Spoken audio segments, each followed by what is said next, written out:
बॉलीवुड की हिस्ट्री में कुछ लव स्टोरीज ऐसी होती हैं जो कभी शादी तक नहीं पहुंचती लेकिन ज़िंदगी भर पीछा नहीं छोड़ती। आज हम बात करने वाले हैं एक ऐसी ही कहानी की, शत्रुघ्न सिन्हा और रीना रॉय। ये कहानी सिर्फ प्यार की नहीं है, ये कहानी है करियर, ईगो, सोसाइटी, पॉलिटिक्स और एक ऐसे फैसले की जिसने दो जिंदगियों की दिशा बदल दी। वीडियो के अंत तक आप खुद फैसला करेंगे गलती किसकी थी। 1970 के दशक का दौर बॉलीवुड में आउटसाइडर्स के लिए टिकना आसान नहीं था।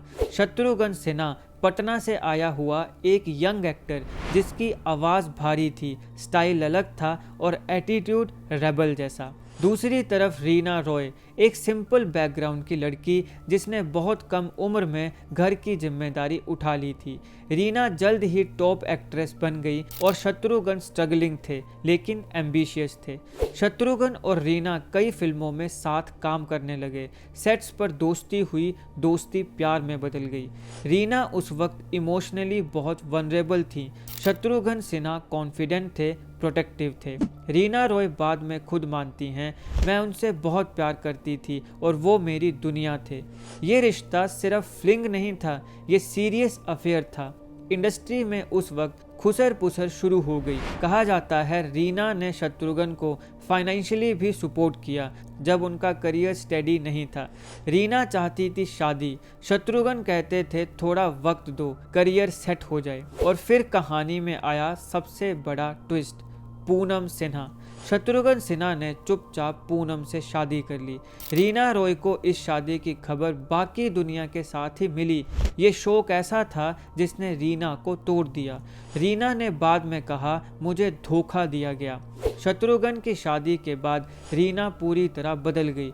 उन्होंने फिल्मों से दूरी बनाना शुरू कर दी, डिप्रेशन में चली गई। इंडस्ट्री में लोग कहते थे रीना कभी इस बिट्रेयल से उभर ही नहीं पाई।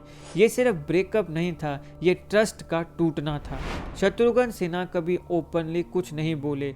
रीना रॉय भी सालों तक चुप रही, लेकिन award shows, interviews, indirect statements बहुत कुछ बता देती हैं। एक इंटरव्यू में रीना ने कहा, कुछ रिश्ते अधूरे रह जाते हैं लेकिन दर्द पूरा छोड़ जाते हैं। बॉलीवुड में ये रिश्ता एक ओपन सीक्रेट बन चुका था। प्रोड्यूसर्स कहते थे शत्रुघ्न ने रीना का इस्तेमाल किया। कुछ लोग कहते थे रीना बहुत इमोशनली डिपेंडेंट थी। ट्रुथ शायद इन दोनों के बीच कहीं था। 1983 में रीना रॉय ने पाकिस्तानी क्रिकेटर मोहसिन खान से शादी कर ली। ये शादी प्यार से ज़्यादा एस्केप लगती थी। रीना पाकिस्तान चली गई, एक्टिंग छोड़ दी, लेकिन ये शादी भी ज़्यादा समय नहीं चली। रीना अकेली वापस लौटी, एक बेटी के साथ। शत्रुघ्न सिन्हा ने पॉलिटिक्स में एंट्री की, फैमिली मैन बने, पब्लिक इमेज स्ट्रॉन्ग रही। लेकिन सवाल आज भी वही है, क्या उन्होंने कभी रीना को याद किया? इसका जवाब कभी सामने नहीं आया। आज रीना रॉय एक डिग्निफाइड स्ट्रॉन्ग वुमेन हैं। उन्होंने अपनी बेटी को अकेले पाला। वो कहती हैं, मैंने प्यार खोया लेकिन खुद को नहीं खोया। तो ये कहानी क्या सिखाती है? प्यार काफ़ी नहीं होता, टाइमिंग, कमिटमेंट और ऑनेस्टी भी ज़रूरी होती है। शत्रुघ्न और रीना एक दूसरे से प्यार करते थे लेकिन रास्ता एक नहीं था, इसलिए ये कहानी आज भी अधूरी है। कुछ रिश्ते शादी तक नहीं पहुंचते लेकिन उम्र भर यादों में जिंदा रहते हैं। शत्रुघ्न सिन्हा और रीना रॉय की कहानी भी ऐसी ही एक कहानी है। प्यार था लेकिन मुकम्मल नहीं हुआ। आप क्या सोचते हैं, गलती किसकी थी, शत्रुघ्न की या फिर हालातों की? कमेंट में अपनी राय ज़रूर लिखिए। और अगर आपको ऐसी रियल बॉलीवुड स्टोरीज पसंद हैं तो चैनल को सब्सक्राइब करना मत भूलिए। धन्यवाद।